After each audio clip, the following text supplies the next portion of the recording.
नमस्कार दोस्तों, स्वागत है आपका बेखबर न्यूज यूट्यूब चैनल पर, जहां आपको मिलती है सबसे पहले और सबसे भरोसेमंद जानकारी सरकारी नौकरियों, सरकारी योजनाओं की। तो चलिए दोस्तों, आज की जानकारी की ओर बढ़ते हैं।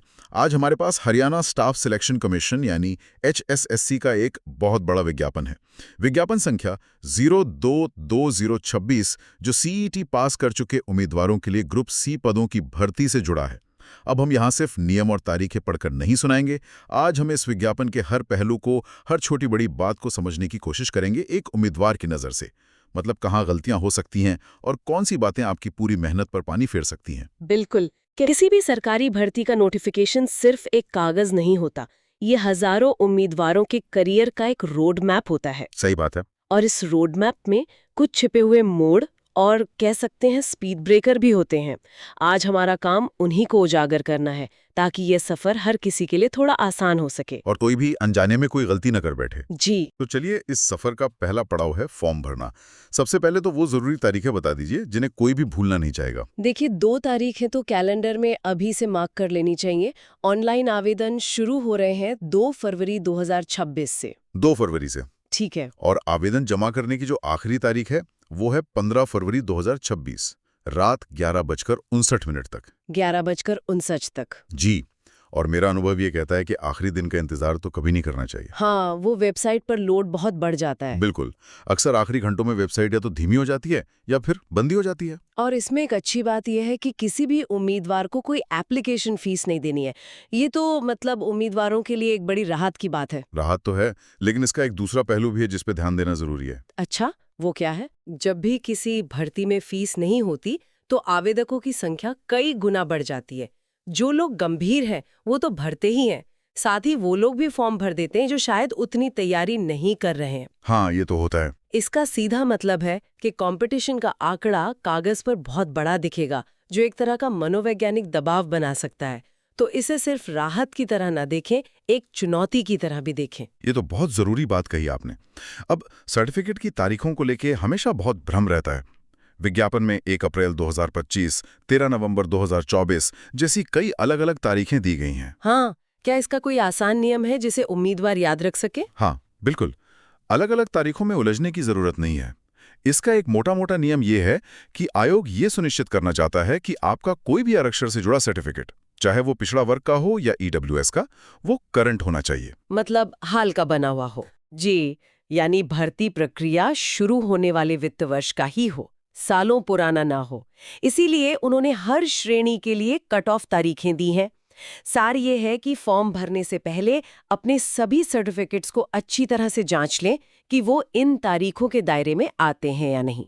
एक और बात, जिन लोगों ने कुछ पुराने विज्ञापनों जैसे 04-2024 या 08-2024 के लिए आवेदन किया था, हाँ, उन्हें भी दोबारा फॉर्म भरना होगा। हाँ, ये बहुत जरूरी है। कोई भी ये ना सोचे कि पुराना आवेदन चल जाएगा। इस नई भर्ती के लिए सभी को बिना किसी अपवाद के नए सिरे से ऑनलाइन आवेदन करना ही होगा। ठीक है, तो फॉर्म भर दिया, सर्टिफिकेट्स तैयार हैं। अब आते हैं सबसे बड़े पड़ाव पर, परीक्षा। इसका पैटर्न क्या है और ये कैसे होगी? पैटर्न काफी सीधा और साफ है। ये एक ऑफलाइन यानी पेन पेपर वाली OMR शीट पर आधारित परीक्षा होगी। OMR बेस्ड, ठीक है। इसमें कुल 100 बहुविकल्पीय प्रश्न होंगे, मतलब MCQs, और हर प्रश्न का 1 नंबर होगा। तो कुल 100 अंकों की परीक्षा। और समय? इसके लिए आपको मिलेंगे 105 मिनट, यानी 1 घंटा और 45 मिनट का समय। लेकिन यहाँ एक नियम है जो मुझे बहुत अजीब और कह सकते हैं दिलचस्प लगा। नेगेटिव मार्किंग को लेकर आमतौर पर गलत जवाब देने पर नंबर कटते हैं, पर यहाँ कहानी कुछ और ही है। बिल्कुल सही पकड़ा आपने। और यहीं पर ज्यादातर उम्मीदवार या तो गलती करेंगे या फिर कंफ्यूज होंगे। यहाँ गलत जवाब के लिए कोई नेगेटिव मार्किंग नहीं है। लेकिन अगर आपने कोई सवाल हल करने की कोशिश नहीं की और उसे खाली छोड़ दिया, तो आपका 1 नंबर काट लिया जाएगा। 1 मिनट, ये तो बिल्कुल उल्टा है। मतलब जवाब ना देने की सजा है। जी हाँ। आयोग ऐसा क्यों कर रहा है? इसका क्या मकसद हो सकता है? ये सिर्फ एक नियम नहीं है, ये एक मनोवैज्ञानिक जाल है। आयोग यहाँ सिर्फ आपका ज्ञान नहीं परख रहा, वो दबाव में आपके निर्णय लेने की क्षमता, आपकी अटेंशन और आपकी सटीकता को भी परख रहा है। अच्छा, हर सवाल पर आपको एक फैसला लेना ही होगा। या तो आप उसका जवाब दें या फिर ओएमआर शीट में दिए गए 5वें गोले को भरें, जिसका मतलब है मैंने ये प्रश्न हल नहीं किया। मतलब सवाल को अनदेखा करने का कोई ऑप्शन ही नहीं है ही नहीं। खाली छोड़ने का मतलब है आप निर्णय लेने से बच रहे हैं और आयोग इसी चीज के लिए आपको दंडित कर रहा है। तो एक उम्मीदवार के लिए बेहतर रणनीति क्या होगी? अगर किसी सवाल का जवाब बिल्कुल नहीं पता तो क्या अंदाजा लगाना यानी तुक्का मारना बेहतर है या फिर वो 5वां गोला भरना? देखिए, ये पूरी तरह से स्थिति पर निर्भर करता है। अगर आप 4 में से 2 ऑप्शन को गलत साबित कर पा रहे हैं तो 50-50 का चांस लेना एक समझदारी भरा कदम हो सकता है। क्योंकि गलत होने पर कुछ कटेगा तो है नहीं। बिल्कुल, लेकिन अगर सवाल के बारे में आपको हवा भी नहीं लग रही तो आंख बंद करके अंदाजा लगाने से बेहतर है कि आप 5वां गोला भरकर उस एक नंबर को कटने से बचा लें जो खाली छोड़ने पर कटता। ये तो शुद्ध रूप से रिस्क मैनेजमेंट का खेल है। जी हाँ। वाह! मतलब परीक्षा हॉल में सिर्फ नॉलेज ही नहीं बल्कि एक मैनेजर की तरह दिमाग भी चलाना पड़ेगा। अच्छा, ये तो हुई रणनीति के बात, लेकिन इस परीक्षा को पास करने के लिए कम से कम कितने नंबर चाहिए? आयोग ने एक न्यूनतम सीमा तय की है। सामान्य श्रेणी के उम्मीदवारों को कम से कम 50% यानी 50 नंबर लाने होंगे। 50%? और जो आरक्षित श्रेणियां हैं उन्हें 10% की छूट है, यानी उन्हें 40% या 40 नंबर लाने अनिवार्य है। लेकिन ये तो क्वालिफाइंग मार्क्स हुए ना? बिल्कुल। एक बात साफ समझनी होगी, ये सिर्फ क्वालिफाइंग मार्क्स है। असली लड़ाई तो मेरिट लिस्ट में जगह बनाने की है। ठीक है, अब जरा आरक्षण से जुड़े नियमों पर आते हैं। इसमें अक्सर बहुत कंफ्यूजन होता है और छोटी-छोटी गलतियां बहुत भारी पड़ती हैं। सबसे पहला और सबसे साफ नियम यह है कि आरक्षण का फायदा सिर्फ हरियाणा के स्थायी निवासियों यानी जिनके पास हरियाणा का डोमिसाइल है उन्हीं को मिलेगा। मतलब दूसरे राज्य के उम्मीदवार सामान्य श्रेणी में गिने जाएंगे? जी, अगर आप किसी और राज्य से हैं और अपनी आरक्षित श्रेणी में आते हैं तो भी आपको हरियाणा में सामान्य श्रेणी का उम्मीदवार ही माना जाएगा। और सर्टिफिकेट को लेकर कुछ खास बातें हैं, जैसे BCA, BCB, EWS, DSC, OSC. पहले तो हमारे श्रोताओं के लिए साफ कर दीजिए कि ये सब हैं क्या? हाँ, ये जरूरी है। बीसीए और बीसीबी हरियाणा में पिछड़ा वर्ग की श्रेणियां हैं जिन्हें बैकवर्ड क्लासेस कहते हैं। ईडब्ल्यूएस यानी आर्थिक रूप से कमजोर वर्ग, इकोनॉमिकली वीकर सेक्शन। जी। और डीएससी, ओएससी मतलब डिप्राइव्ड शेड्यूल कास्ट्स और अदर शेड्यूल कास्ट्स। ये हरियाणा की अनुसूचित जातियों के अंदर की श्रेणियां हैं ताकि आरक्षण का लाभ सही लोगों तक पहुंच सके। मुझे एक बात समझ नहीं आई और ये सवाल कई उम्मीदवारों के मन में होगा।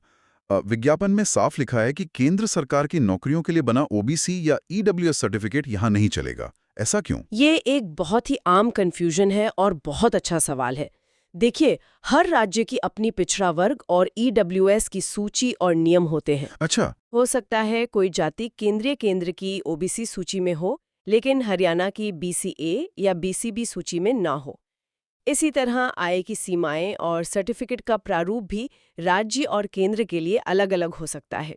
तो इसीलिए एचएसएससी को हरियाणा सरकार वाला सर्टिफिकेट ही चाहिए। बिल्कुल, उन्हें हरियाणा सरकार द्वारा जारी किए गए निर्धारित फॉर्मेट और नियमों के अनुसार बना सर्टिफिकेट ही चाहिए होता है, ये सुनिश्चित करने के लिए कि लाभ हरियाणा के नियमों के अनुसार सही व्यक्ति तक पहुंचे। मतलब किसी भी उम्मीदवार को ये नहीं सोचना चाहिए कि मेरे पास एक सर्टिफिकेट तो है। उन्हें ये बारीकी से चेक करना होगा कि वो हरियाणा सरकार के प्रारूप में है या नहीं। निश्चित रूप से। ये एक बड़ी गलती हो सकती है जिससे बचना बहुत जरूरी है। जी, ये वो छोटी सी गलती है जो आपका पूरा आवेदन रद्द करवा सकती है, भले ही आपने परीक्षा में कितना भी अच्छा स्कोर क्यों ना किया हो। अब आते हैं प्रैक्टिकल चीजों पर। आवेदन ऑनलाइन करना है, दस्तावेजों की एक लंबी लिस्ट है। आपके अनुभव में इसमें सबसे आम गलती उम्मीदवार कहाँ करते हैं? सबसे आम गलती होती है दस्तावेजों को सही तरीके से स्कैन और अपलोड ना करना। जैसे फोटो का बैकग्राउंड सफ़ेद होना चाहिए, उस पर नाम और तारीख लिखी हो, सिग्नेचर का फॉर्मेट सही हो।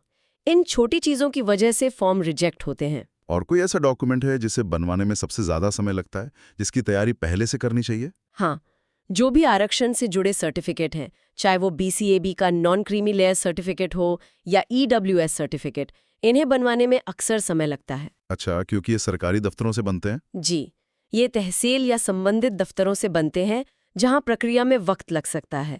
तो मेरी सलाह यही है कि अगर आपका सर्टिफिकेट पुराना हो गया है या आपको नया बनवाना है तो प्रक्रिया आज से ही शुरू कर दें। विज्ञापन में एक अंडरटेकन अपलोड करने की भी बात कही गई है। ये क्या है और इसका क्या महत्व है? ये एक तरह का शपथ पत्र या स्वघोषणा पत्र है।